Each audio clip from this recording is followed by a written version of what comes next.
Hello everyone, कैसे हैं आप सब लोग। तो आज हम बात करने वाले हैं इंग्लिश के एक वर्ड के बारे में जो आपके सामने है, जिसको कहते हैं बिज़ी। तो बच्चों, इसके बारे में आज हम बात करने वाले हैं। तो देखिए, इसका इस्तेमाल कहाँ पर होता है। तो हम इसका इस्तेमाल 3 तरह से कर सकते हैं। एक आपका है किसी पर्सन के लिए इस्तेमाल हो सकता है, दूसरा है कि किसी व्यक्ति के लिए इस्तेमाल हो सकता है, प्लेस के लिए, और तीसरा आपका है कि किसी पीरियड ऑफ टाइम के लिए इस्तेमाल हो सकता है। तो देखिए, इसको थोड़ा समझने का काम करते हैं। अगर बिज़ी आपका किसी व्यक्ति के लिए इस्तेमाल होता है तो इसका मतलब ये है कि मान लीजिए कोई पर्सन किसी काम को करने में बिज़ी है, यानी कि कुछ लोग किसी व्यक्ति से मिलने के लिए आए हैं और उसको बुलाना चाहते हैं या फिर उससे मिलना चाहते हैं। कोई अन्य व्यक्ति उसकी सूचना देता है कि राजू जो है वो बिज़ी है, तो इसका मतलब ये होता है कि वो पर्सन वहाँ पर नहीं है। तो कहने का मतलब है कि जब ये किसी पर्सन के लिए इस्तेमाल होता है तो बच्चों वो पर्सन वहाँ पर उपस्थित नहीं होता है। ठीक है, देखिए, the person is not available. अगर ये किसी पर्सन के लिए इस्तेमाल होता है तो हम यहाँ पर एग्जाम्पल से समझेंगे बात। Raju is busy in the kitchen. तो राजू जो है वो कहाँ पर व्यस्त है, वो किचन के अंदर व्यस्त है। तो किचन के अंदर व्यस्त है यानी कि वो हमारे सामने नहीं है। अच्छा, दूसरी जगह पर इस्तेमाल देखते हैं। Mark is busy doing his homework. Mark आपका कोई व्यक्ति है जो बिज़ी है काम करने में, अपने घर का काम करने में वो बिज़ी है। अच्छा, अब आते हैं किसी प्लेस के लिए। तो देखिए, बिज़ी का इस्तेमाल किसी प्लेस के लिए हम किस तरह से कर सकते हैं। तो बच्चों, जब भी ये बिज़ी किसी प्लेस के लिए इस्तेमाल होगा तो उसका मतलब ये होगा कि उस स्थान पर लोगों की भीड़ ज़्यादा है, यानी कि लोगों की या फिर कुछ एक्टिविटीज़ की वहाँ पर संख्या ज़्यादा देखने के लिए मिलती है। ठीक है, तो देखिए, जैसे कि कोई व्यस्त जगह हम जिसको बोल सकते हैं, जैसे आपने देखा मार्केट। तो मार्केट में क्या होता है, कुछ लोग मार्केट जा रहे होते हैं, कुछ लोग मार्केट से आ रहे होते हैं, कुछ शॉपकीपर अपना सामान बेच रहे होते हैं और कुछ कस्टमर ख़रीद रहे होते हैं। कभी कभी क्या होता है, बारगेनिंग के ऊपर झगड़े भी हो जाते हैं। तो आपने देखा वहाँ पर क्या है, ये एक बिज़ी प्लेस है मार्केट। अच्छा, समझ सकते हैं आप इसको आसानी से। आगे देखें, एयरपोर्ट।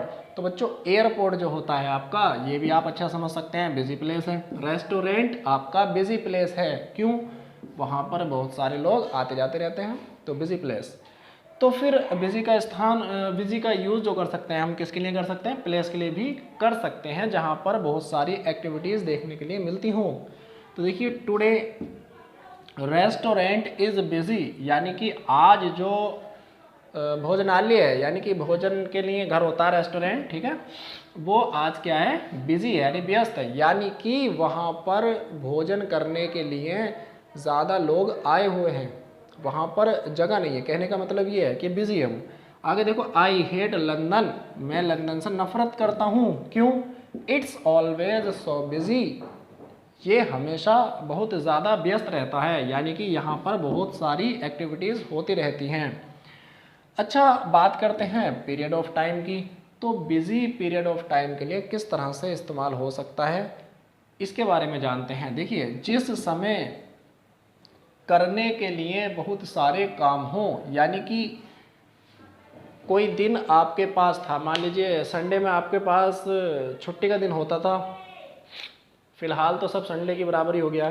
तो संडे में आपके पास छुट्टी का दिन होता था, तो उस समय आपके घर के काम करने के लिए ज़्यादा होते थे। तो कहने का मतलब है कि संडे का जो संडे है वो आपके लिए क्या है, एक बिज़ी, यानी कि बिज़ी दिन है। ठीक है, बिज़ी डे है।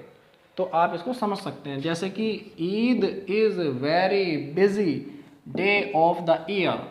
तो ईद जो होती है वो साल का सबसे व्यस्त दिन होता है। कहने का मतलब ये है, व्यस्त दिन का मतलब है कि ईद व्यस्त नहीं होता, ईद जो दिन है उसमें करने के लिए बहुत सारे काम होते हैं।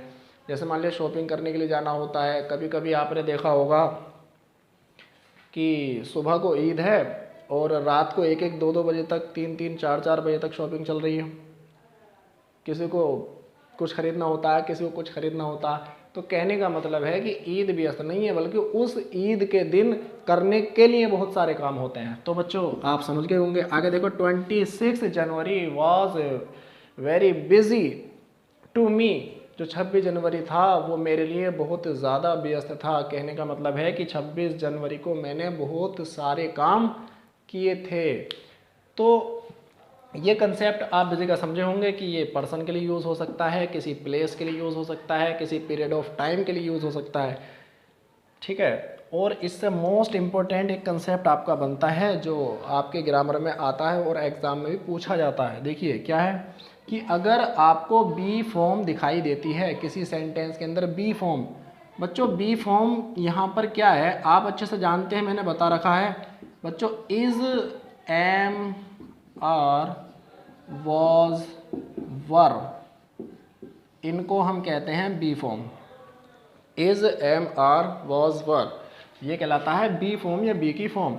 और इसके बाद में अगर आपको दिखाई देता है बिजी और उसके बाद कोई अन्य वर्ब या मेन वर्ब आपको दिखाई देती है, तो फिर आप क्या करेंगे, उस मेन वर्ब को आप हमेशा आईएनजी फॉर्म में लिखेंगे।